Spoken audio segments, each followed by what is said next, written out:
أعوذ بالله من الشيطان الرجيم. بسم الله الرحمن الرحيم.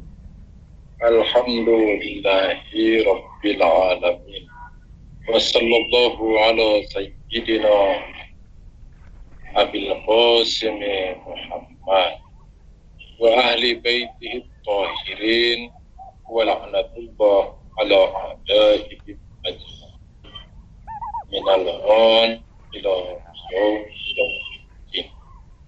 Hikmah yang kedua, qala Amirul Mukminin Ali alaihissalam, ma azmara ahadun syai'an illa zahara fi faladati lisanihi wa safahati wajhihi. Imam Ali alaihissalam di dalam hikmah yang ke-26 bersabda bahwa tak seorang pun yang menyembunyikan sesuatu di hatinya kecuali akan keluar dari perkataannya yang tanpa dipikirkan terlebih dahulu, dan juga akan tampak pada wajahnya.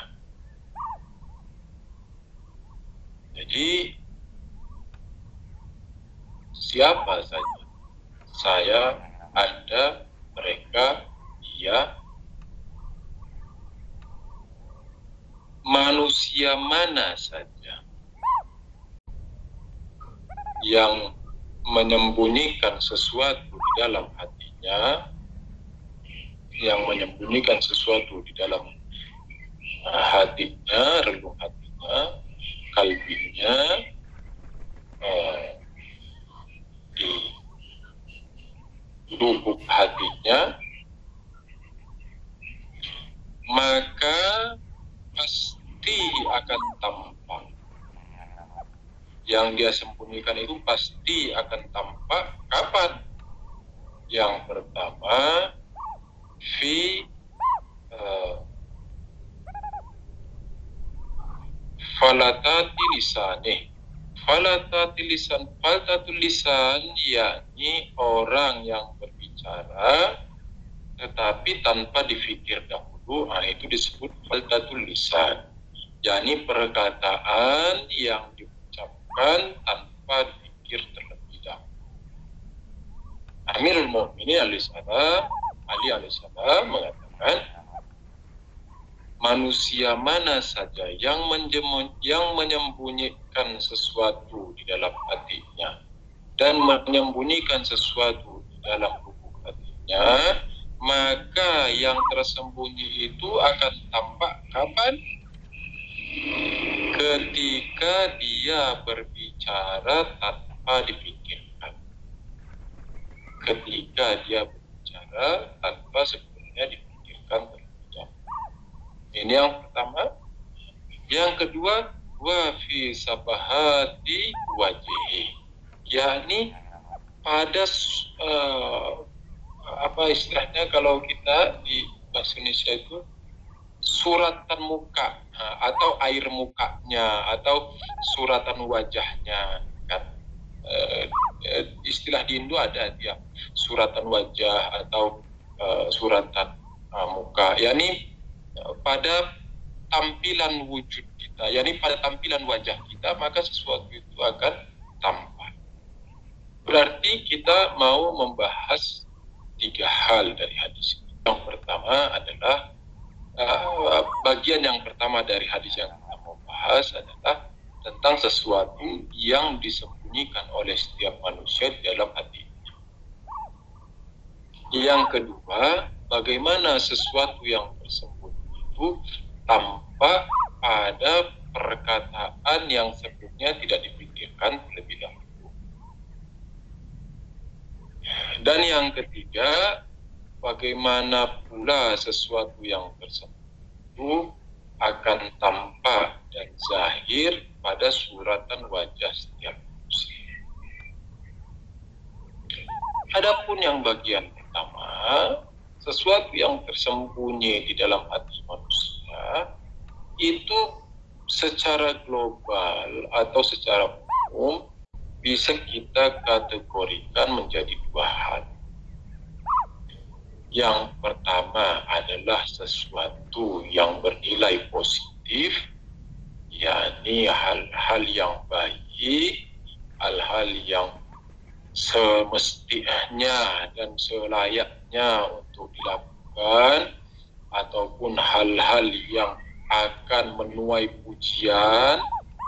Ini di satu sisi, dan di sisi lain adalah hal-hal yang bernilai negatif, di mana hal itu akan menuai celaan, hal itu akan menuai kehancuran kewibawaan, yakni kita akan tercoreng, kita akan malu, kita akan jatuh martabat di hadapan orang lain, dan itu akan mencelakakan kita. Jadi dua sisi secara umum, ini secara global. Hal-hal yang terjadi dalam hati manusia, apakah dia sesuatu yang bernilai positif atau dia bernilai negatif. Adapun sesuatu yang bernilai positif seperti misalnya kasih sayang, seperti misalnya rasa cinta,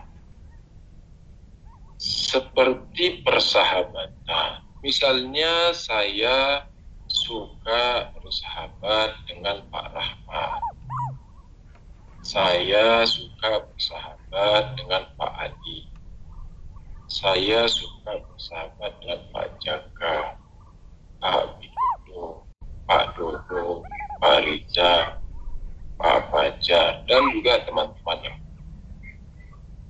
Nah, perasaan itu kan ada di hati saya. Maka perasaan itu merupakan sesuatu yang tersembunyi di lubuk hati saya dan dia bernilai positif. Ini satu sisi. Namun ada hal-hal yang tersembunyi di relung hati setiap insan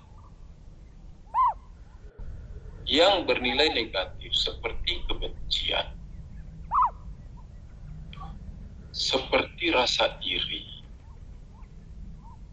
seperti rasa dengki, seperti amarah, seperti rasa kejijikan, dan berbagai macam bentuk-bentuk yang lain.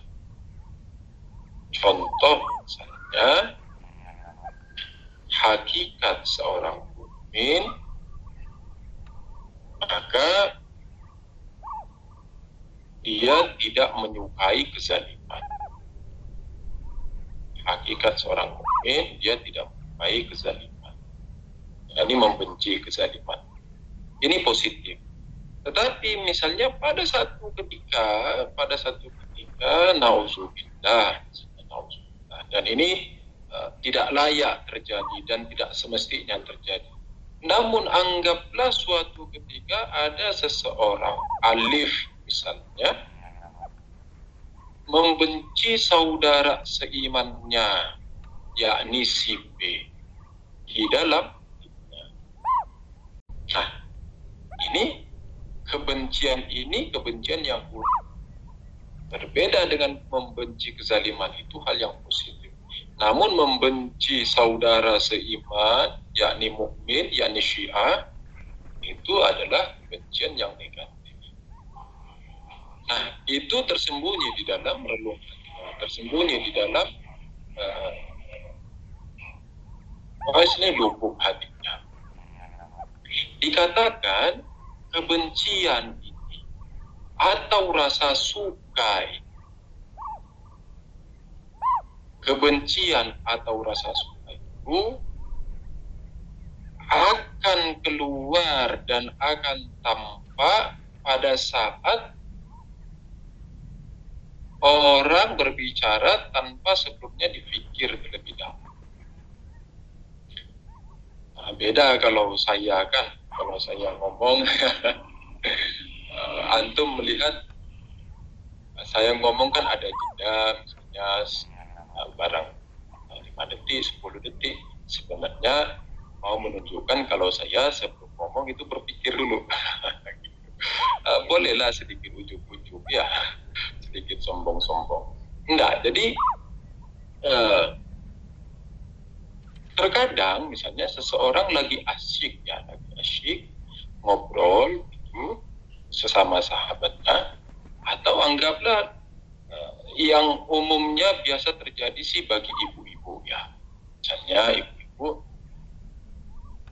mau beli sayur, misalnya keluar rumah ada tukang sayur atau tukang ikan lewat, terus singgah, nanti 2, 3, 4, 5 orang ibu-ibu ngumpul kan ya, udah ngobrol aja udah kan ya, ngobrol.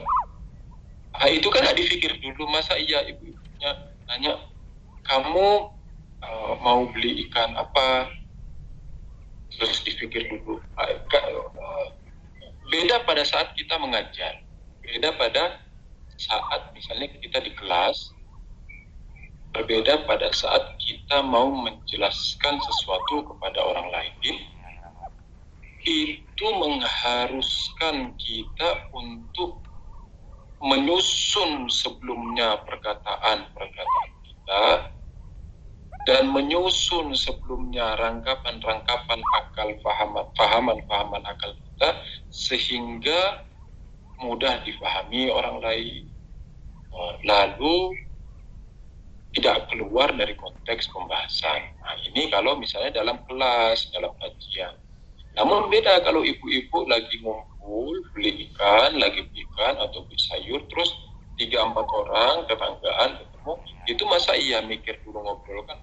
Langsung nanya, contoh misalnya ya, Bu Fulana, gimana kemarin harga cabai? Oh iya gini. Terus ngobrol saking enaknya harga cabai sebulan. Terus oh iya tetanggaku kemarin beli cabai banyak banget, sampai aku nggak dibagiin. Wih pelit banget. Nah, kenapa dia bilang wih pelit banget? Ya, ini menunjukkan rasa tidak suka di dalam hati. Kenapa dia ngomong wih pelit banget? Kenapa sih? Ya, ini kenapa si Ibu Fulana itu mengatakan, wah Ibu Fulana itu tetangga saya pelit banget. Kenapa dia sampai ngomong gitu? Karena mungkin dari malam, jadi atau dari sore, dia melihat dari sore si ibu itu beli cabai banyak 10 kilo tapi tidak ngasih ke dia, mungkin barang 1 jam misalnya. Dari situ sudah mengendok kebencian di hatinya, sudah mengeram, istilahnya sudah menggumpal kebencian di dalam hatinya, ketidaksukaan di dalam hatinya, tertahan, karena nggak bisa juga ngomong sama suaminya lagi sibuk benerin motor misalnya, masa iya mau bahas si fulan beli cabai 10 kilo terus kita nggak dibagi. Nggak bisa juga ngomong ke anaknya lagi kelas 1, kelas 2 SD. Jadi terdekat di dalam hatinya kebencian dan ketidaksukaan. Sampai pada satu masa besoknya ketemu ibu-ibu, dia tidak bisa langsung bilang si ibu fulan itu pelit dan saya tidak suka. Tapi sudah ada di dalam hatinya, itu terbungkus di dalam. Lalu ketika ngobrol, asyik ngobrol dan tidak terkontrol, yakni akalnya tidak lagi mengontrol perkataannya, akhirnya lepas. Iya si ibu fulan itu kemarin beli cabai 10 kilo. Oh kita nggak dibagiin biar cuma segenggam. Wah katanya Syiah, sesama Syiah bersaudara, tapi kok pelit banget ya.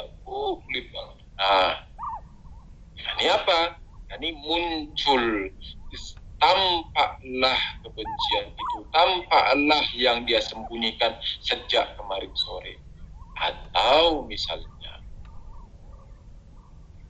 Seseorang misalnya menyukai orang lain, tetapi dia tahu bahwa kalau dia mengungkapkan secara langsung rasa sukanya, mungkin tidak diterima dan sebagainya kan ya.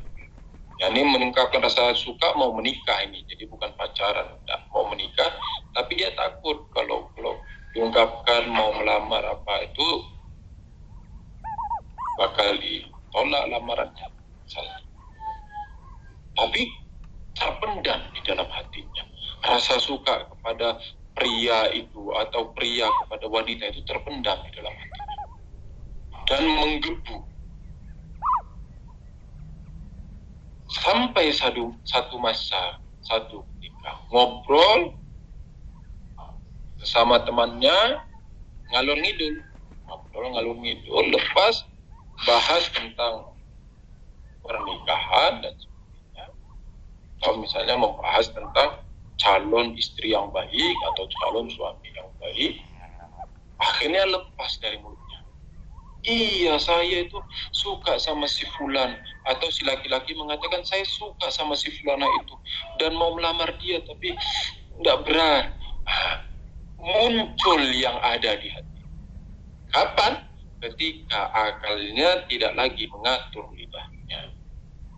Dan begitu juga dengan suratan wajah kita, dengan lembaran-lembaran wajah kita. Ketika seseorang memiliki rasa amarah di dalam dirinya, memiliki rasa emosi di dalam dirinya, akan tampak kemerahan di pipinya dan akan tampak urat-urat merah di matanya. Mukanya akan memerah memadam, menandakan dia sedang emosi, dia sedang marah. Sekalipun dia tidak mengatakan bahwa aku marah, aku benci, dan atau misalnya dia menyukai sesuatu, maka akan tampak pada wajahnya berseri, sumringah, tersenyum. Orang bilang, kamu kok senyum-senyum sendiri? Ini Yusuf kok senyum-senyum sendiri? Berarti ada sesuatu bahagia di dalam hatinya, sekalipun dia tidak mengatakan misalnya aku lagi, misalnya kemarin misalnya Pak Jaka habis ngasih nanas ke kita jadi aku bahagia, tapi dia tidak nyampaikan itu, tetapi orang tahu bahwa Yusuf lagi bahagia. Dari mana? Dari suratan wajahnya, sumringahnya, senyum lepasnya misalnya ya. Nah, dua hal ini akan menunjukkan sesuatu yang bersembunyi di dalam hati. Beberapa keadaan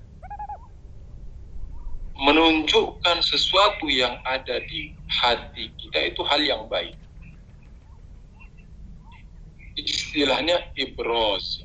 Ibros itu yakni menzahirkan, mentampakkan sesuatu yang ada di hati kita kepada orang lain.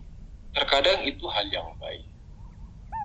Contoh misalnya menampakkan rasa kasih sayang suami kepada istri.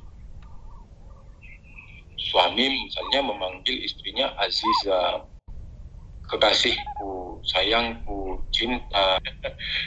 Jadi maksud Anda itu ditampakkan rasa kasih sayang. Nah, seorang ayah misalnya menampakkan rasa kasih sayang ke anak, dicium, anak dicium. Sampai satu riwayat dikatakan satu ketika seorang sahabat lagi duduk bersama Rasulullah Shallallahu Alaihi Wasallam, lalu melihat Rasulullah mencium Imam Hasan dan Imam Husain alaihissalam. Terus si sahabat itu ngomong gini, ya Nabi, saya ini seumur-umur sampai sekarang itu tidak pernah mencium anakku. Lalu Nabi bilang apa? Nabi bilang, betapa kerasnya hatimu sampai kau tidak pernah cium anakmu. Ya, ini ciuman orang tua. Ciuman orang tua ke anak itu, awalan itu adalah berkah bagi si anaknya. Jadi beda nanti seorang anak yang besar tanpa pernah dicium orang tua, mungkin kita masing-masing merasakan ya. Hanya kita bisa bertanya ke diri masing-masing, seumur-umur kita berapa kali sih dicium orang tua? Dengan perkembangan anak yang sejak kecilnya sering dicium oleh orang tuanya, rasa cinta ke orang tuanya jauh lebih besar. Dan itu menanamkan kecintaan antara seorang ayah dan anak. Namun, ada seorang anak yang bahkan sejak dia lahir sampai mati, tidak pernah mengingat kalau pernah dicium oleh ayahnya. Nah, betapa pentingnya menunjukkan rasa kasih sayang atau mentampakkan rasa kasih sayang kita kepada anak. Jadi kepada istri itu, istri kepada suami itu, ayah kepada anak juga. Dan begitu juga anak kepada ayah juga. Bilang rindu, mantu kepada mertua, bilang rindu, enggak. Kalau rindu, bilang rindu. Mertua lelaki, misalnya, Pak, iya saya rindu. Terus, sesama teman, Ana ingat sekitar 4 tahun yang lalu, salah seorang dari ustaz kita di madrasah berpapasan dengan saya gitu, lagi di taman, saya lagi lewat di taman madrasah, di depan madrasah itu di tengah-tengahnya ada taman, ada kolamnya, saya lagi lewat, beliau juga lagi lewat. Nah, terus beliau datang menghampiri terus bilang, man turo khaili ustaram. Dia bilang, saya ini sangat suka dengan kamu. Lalu dia katakan, mahabbat boyat ebros bisyeh. Dia katakan apa? Rasa cinta itu semestinya ditampakkan, semestinya dikatakan, dizahirkan, diluapkan.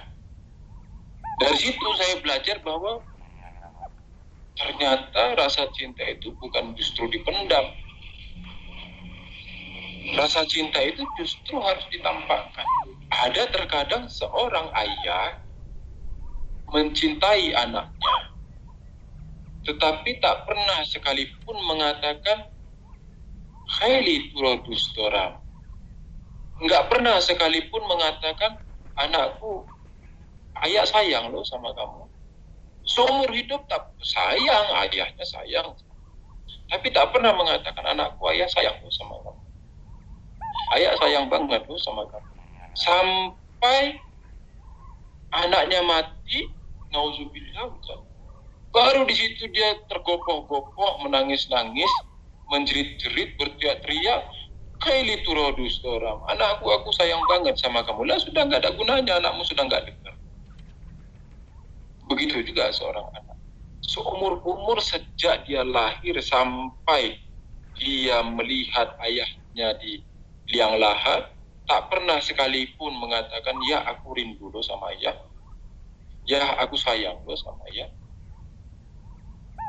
Nanti ayahnya sudah mati baru mengatakan, ya aku rindu, aku sayang. Apa lagi? Begitu juga suami ke istri. Seumur hidup cuma satu kali si istri mengatakan sayang kepada suami.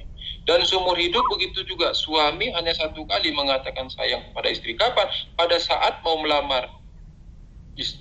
Suami bilang, aku sayang banget sama kamu. Biar apa? Biar diterima lamaran. Begitu kabil tunika, ijab kabul, kabil tunika, sampai mati nggak pernah lagi bilang Azizi Dela. Nggak pernah lagi mengatakan sayang, cintaku, Azizah. Nanti istrinya sudah mati, padahal sayang banget. Nanti istrinya mati baru nangis lagi. Aku sayang banget sama kamu, kok kamu duluan. Loh, kemarin dia masih hidup, masih bernafas. Kemarin justru dia butuh perkataanmu kamu sayang. Bukan kalau udah mati dia tidak butuh lagi. Dia sudah melihat hakikatnya, dia sudah tahu tanpa kamu bilang, orang dia sudah mati, sudah jelas baginya segala sesuatu. Tanpa kamu bilang kamu sayang ke dia sudah lihat batinmu. Lah kemarin yang dia butuhkan itu kemarin pada saat dia lagi sakit, lagi butuh support, kamu katakan Azizi adalah kasihku sayang. Terkadang rasa cinta itu semestinya ditunjukkan, semestinya diebros, semestinya ditampakkan, bukan justru di mahfi, bukan justru ditutupi, bukan justru disembunyikan.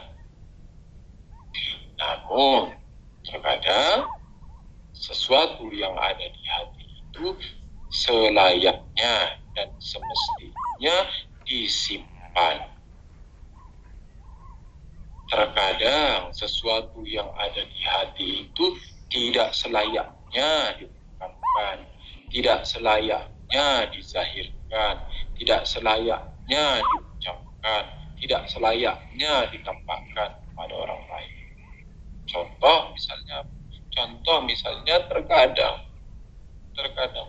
suatu ketika kita tidak menyukai saudara kita sesama mukmin. Yani ada sedikit kekesalan di dalam hati kita kepada seorang mukmin, maka jaga benar.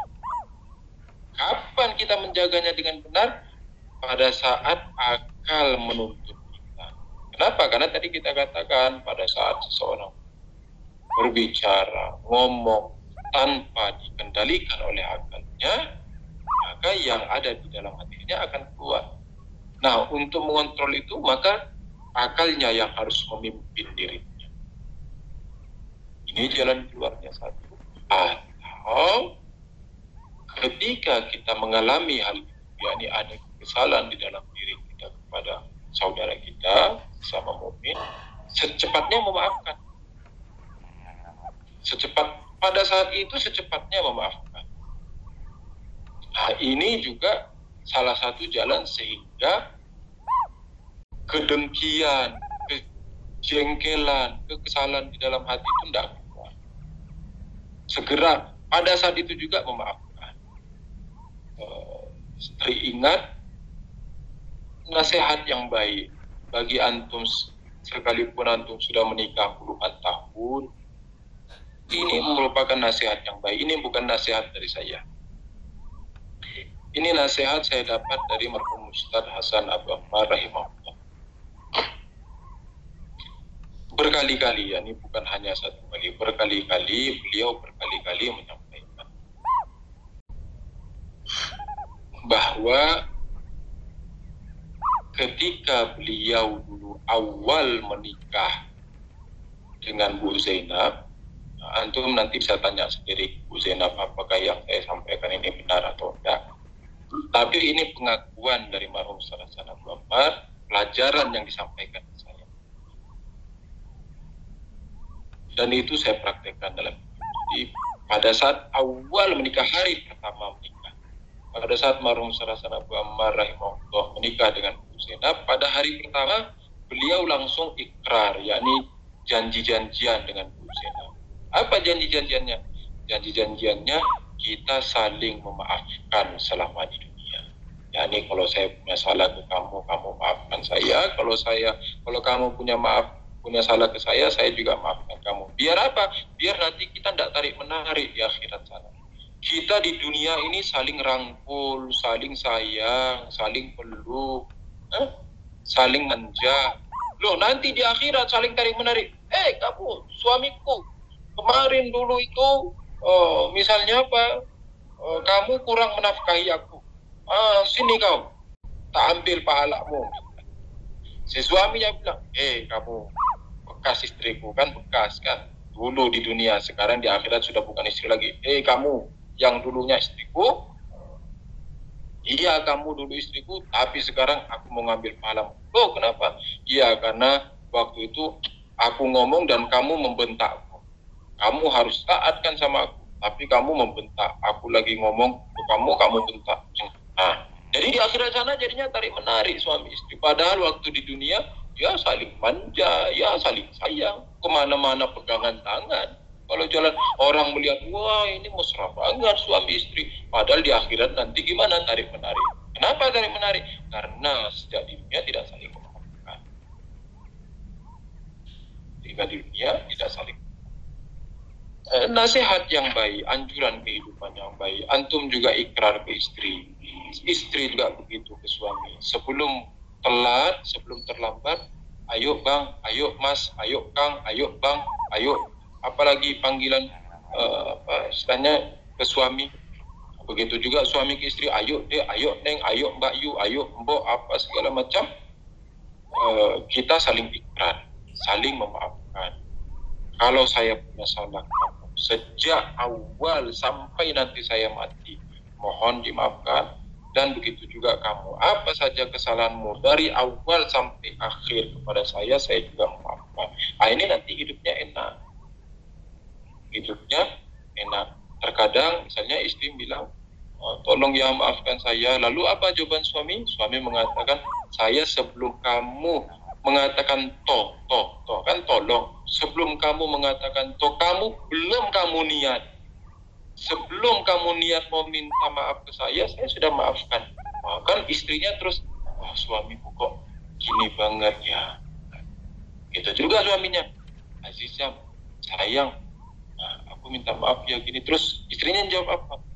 Tidak apa-apa mas, sebelum kamu niat mau minta maaf saya juga udah maafin kamu. Nah, jadi enak suami istri saling maafkan, tapi jangan dimanfaatin. Apa maksudnya jangan dimanfaatin? Oh, dimanfaatinnya gini nih, istri yang bilang, wah kan suami saya ini maafin saya, ya udah deh, saya misalnya mau apa, tak ambilin uangnya suami ya.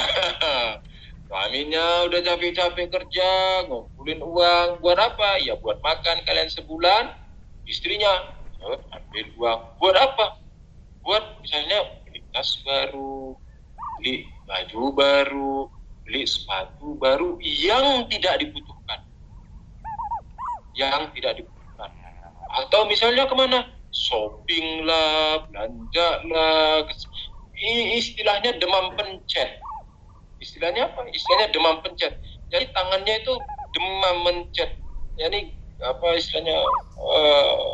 Pengen kan ada buy itu kan kalau kita di aplikasi jual beli itu ada buy atau beli. Ah itu tangannya gatal mau mencet beli gitu. Dimanfaatin, ini namanya memanfaatkan, enggak, Pak? Begitu juga suami, wah istri aku kan ini bakal maafin aku, kan kita sudah janjian. Akhirnya apa? Nauzubillah, misalnya dekat sama orang lain. Sekalipun yang didekati itu halal untuk didekati, bukan zina, enggak halal. Tetapi itu kan menyakiti hati istri. Benar, istrimu itu misalnya anggaplah lagi sakit, misalnya badannya lagi sakit, tetapi kan dia punya hati. Hatinya kan sehat pada saat itu. Kalau memang sudah ngebet, sudah tidak tahan, rasa suka sama orang lain sudah besar, datangi istrinya. Katakan, Aziza, sayangku, kasihku, aku betul-betul dari ujung rambut sampai ujung kaki betul-betul cinta sama kamu. Tak ada satupun dari bagian tubuhku ini yang tidak mencintai diri. Tetapi ada kendala di luar sana. Aku suka juga sama orang lain. Buat bagaimana istri ridho. Sekalipun kalau seandainya juga istrinya nggak ridho, gimana? Apakah terus dosa? Sekalipun tidak dosa. Ini bukan urusan dosa tidak dosa. Ini urusan menyakiti hati seorang mukminah. Dulu ketika dia masih perawan, dulu ketika dia masih muda, dulu ketika dia masih bunga desa, dulu ketika dia masih yang dipuja-puja oleh jutaan lelaki, kita datang meyakinkan dirinya bahwa kita adalah orang yang paling tepat di dunia ini untuk menjadi posisi di samping dirinya. Kita membuktikan kepada dirinya kita akan menjaganya sampai mati. Kita membuktikan dirinya bahwa hanya kita yang bisa mencintai dia. Kita akan menjaganya, tidak akan menyakiti hatinya. Lah sekarang sudah tua, pipi sudah repot sana misalnya, anak sudah 5 yang keluar, jadi badan juga sudah lulus, sudah letih. Terus berkiblat kepada yang lain tanpa memperhatikan perasaan dan hati istri. Dan apa? Anda tidak mengatakan melarang antum, dan tidak ada syara'an yang melarang antum, tetapi menjaga hati seorang mukminah juga akhlak yang sangat dianjurkan. Bahkan mungkin antum juga melihat dan pernah mendengar fatwa-fatwa terbaru dari Sayyid Ali Khamenei berkaitan dengan hal itu. Jadi silahkan saling maaf-maafkan, silahkan, namun jangan memanfaatkan. Begitu juga sesama teman. Pak Rahmat, saya sejak saya pernah mengenal Pak Rahmat, dan begitu Pak Rahmat sejak mengenal saya, sampai akhir segala kesalahan yang Pak Rahmat lakukan kepada saya maafkan. Segala. Dan begitu juga mohon juga Pak Rahmat memaafkan saya. Nah, kan enak. Tetapi tidak boleh dimanfaatin. Pak Rahmat sudah maafin saya, ini sudah enak. Terus besok-besok kita gibahin Pak Rahmat. Pak Rahmat itu tahu. Pak Rahmat itu orangnya pelit, gini. Misalnya, kalau Pak Rahmat benar-benar misdak itu apa ya bahasa Inggrisnya? Wujud luar. Pak Rahmat ini hakikatnya Pak Rahmat ini adalah betul-betul wujud luarnya namanya. Namanya Pak Rahmat siapa? Namanya Pak Rahmat, yakni rahmat. Di luarnya juga betul-betul penuh rahmat. Jadi ini tadi contoh aja, contoh doang. Dan begitu juga antum semua, Pak Dodo rahmat. Yani penuh kasih sayang. Saya sudah pernah bertemu Pak Dodo langsung. Penuh kasih sayang, perhatian. Pak Riza juga begitu. Pak Jaka juga, Pak Widodo, Pak Fajar, dan teman-teman yang lain, Pak Ali. Semuanya penuh kasih sayang, ikhlas dalam berteman. Ini hanya contoh saja.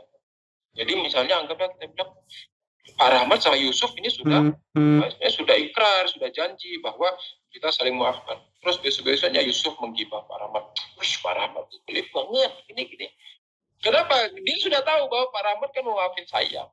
Nah, ini namanya memanfaatkan dan tidak baik. Memanfaatkan. Oke? Sekalipun dimaafkan, dia sudah menyatakan apapun kesalahan yang kamu lakukan kepada saya maafkan. Tetapi memanfaatkan itu tidak. Itu berkhianat namanya. Jadi berkhianat kepada teman itu hal yang buruk banget, hal yang tercela banget. Oke? Saya kira karena antum juga bentar lagi ada acara majelis Harbain, salah satu hadis dari Imam Shadiq alaihissalam mengatakan, lau ya'lamun nas, jika seandainya manusia mengetahui ma fi ziyarati qabril Husain minal fadilah, jika seandainya manusia itu mengetahui keutamaan yang terdapat di dalam berziarah ke kuburan Imam Husain alaihissalam, mereka akan mati syaukan. Dikatakan mereka akan mati karena rasa cintanya kepada Imam Husain. Namun apalah daya, corona menghantam seluruh dunia hingga akhirnya menjerat kaki kita sehingga tidak bisa berziarah ke kuburan Imam Husain alaihissalam. sudah beberapa tahun, yakni kurang lebih sudah 3 tahun ini kita tidak bisa berziarah ke Imam Hussein alaihissalam. Mudah-mudahan segera secepatnya corona selesai dan kita bisa berziarah ke Imam Hussein alaihissalam. Antum semua bisa mendapatkan rezeki untuk berziarah ke Imam Hussein alaihissalam, dan mohon juga mendoakan kita yang penuh dengan kegelapan ini. Semoga Allah Ta'ala dengan doa-doa mulia antum menyelamatkan kami ini dari genangan-genangan kezaliman. Insyaallah Ta'ala. Malam Jumat ini mari kita doakan saudara-saudara kita, ayah kita, paman kita, adik kita, bibi kita, saudara-saudara keluarga kita, saudara-saudara mukmin dan mukminat di mana saja berada. Asatid kita yang telah mendahului kita, khususnya marhum Ustaz Hasan Bahman rahimahullah. Begitu juga Kang Jalal, begitu juga Ustaz Toha Musawa, marhum Ustaz Ahmad bin Abu Bakar, marhum Ustaz Husain Habsyi, dan begitu juga para ulama-ulama kita, marojik kita, Aidullah Bahjan, Imam Khomeini, Aidullah Muhammad Hussein Tabatabai, Aidullah Qazi Tabatabai, Allame Sya'roni, Allame Muhammad Ilahi Tabatabai, Aidullah Ilahi Kumsyai, Aidullah Qazi Tabatabai,